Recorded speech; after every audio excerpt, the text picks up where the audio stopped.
যাদের নামাজ পড়ার সময় দুনিয়াবি চিন্তা মনে আসে বা নামাজে অমনোযোগী তৈরি হয়, তারা ভিডিওটি শেষ পর্যন্ত দেখার অনুরোধ রইল।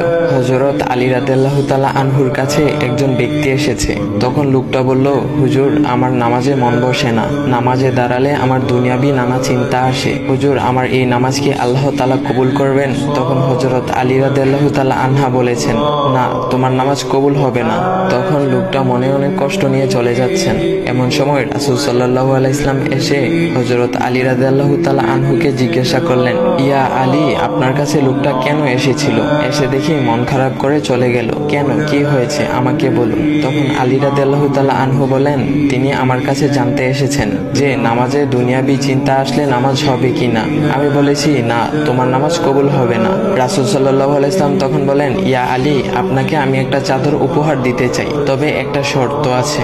আলী রাদিয়াল্লাহু তাআলা আনহু খুশি হয়ে বলেন, ইয়া রাসূলুল্লাহ, কি শর্ত তা বলুন, আমি আপনার সকল শর্ত মেনে নিব। বুঝতেই তো পারছেন রাসূল সাল্লাল্লাহু আলাইহি ওয়াসাল্লামের চাদর বলে কথা। তখন রাসূল সাল্লাল্লাহু আলাইহি ওয়াসাল্লাম বললেন, ইয়া আলী, আপনি যদি এই মুহূর্তে 2 রাকাত নামাজ একনিষ্ঠভাবে পড়তে পারেন দুনিয়াবি সকল চিন্তা দূর করে, তাহলে আমি আপনাকে সেই চাদরটি উপহার দেব।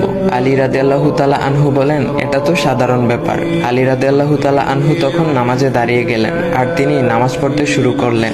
এমন সময় তার মনের মধ্যে শুধু ভাবনা চিন্তা আসতে শুরু করলো, আচ্ছা, আমাকে যে রাসূল সাল্লাল্লাহু আলাইহি ওয়াসাল্লাম যে চাদরটা দিবেন সেটা কি ফাতিমার চাদর নাকি রাসূল সাল্লাল্লাহু আলাইহি ওয়াসাল্লামের? আচ্ছা, চাদরখানা দেখতে কেমন হবে?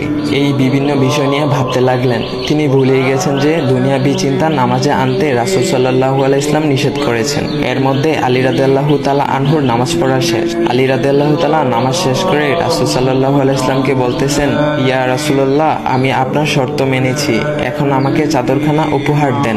রাসূল সাল্লাল্লাহু আলাইহি ওয়াসাল্লাম বলেন, ইয়া আলী, আপনি কি একনিষ্ঠভাবে দুনিয়াবি চিন্তামুক্ত ছাড়া 2 রাকাত নামাজ পড়েছেন? তখন আলী রাদিয়াল্লাহু তাআলা আনহা মুচকি হেসে বললেন, না ইয়া রাসূলুল্লাহ, আমি আপনার চাদর নিয়ে অনেক কিছুই ভেবেছি।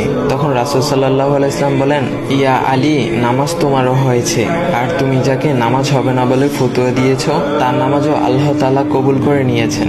শোনো আলী, দুনিয়াবি চিন্তা দ্বারা নামাজ বাতিল হয় না, নামাজ মহান আল্লাহ তাআলা কবুল করে নেন।